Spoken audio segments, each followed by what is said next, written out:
احداث عبرة انا كنت نايم وفقت وعيت على صوت الرصاص والضرب، ولجأت لمحل تحت بيتي بقيت فيه قاعد لحتى هدي الضرب. لما هدي القصف فعلا ظهرت، رحت على الشرحبيل، من الشرحبيل على الفيلات، من الفيلات فتت مشي على مخيم على الحلوة.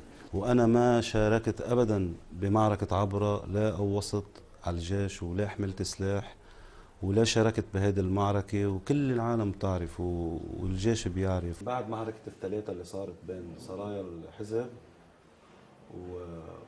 وجماعة الشيخ، فصرت نام بالمكتب تحت، بطلت نام بالشقة لأنه مهدد، يعني مكشوفة عليهم، على شقتي مكشوفة على الشقة تاعت الحزب، فبطلت نام فوق، صرت نام بالمكتب.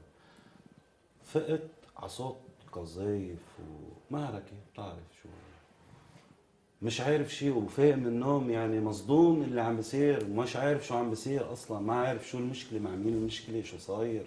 ما قدرت اعمل شيء ابدا، ولا روح ولا اجي. قصف، نطرت لهيدا القصف، وظهرت انا والشباب اللي معي مرافقه. ظهرت اول شيء، رحت على شرحبيل، قعدت شي ساعتين بس، ما عادش عارف وين بدي اروح.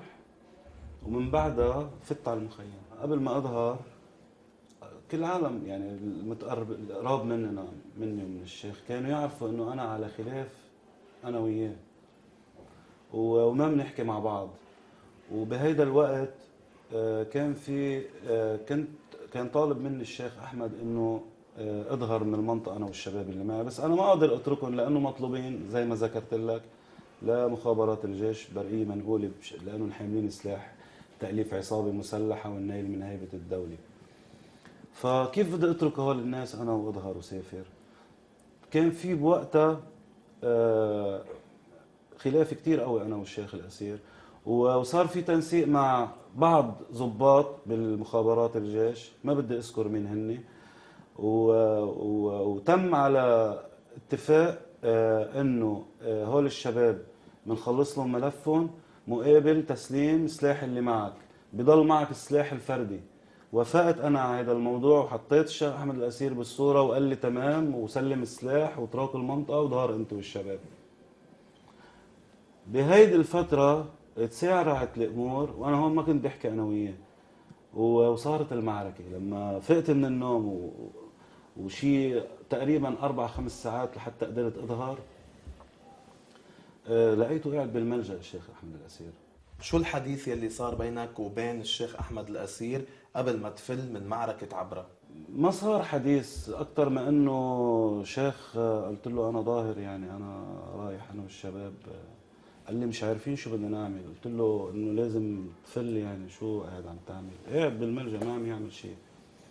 فقال لي كلها جرحى ونساء واطفال وقتلى، وشو بدي اعمل؟ مش عارف شو بدي اعمل.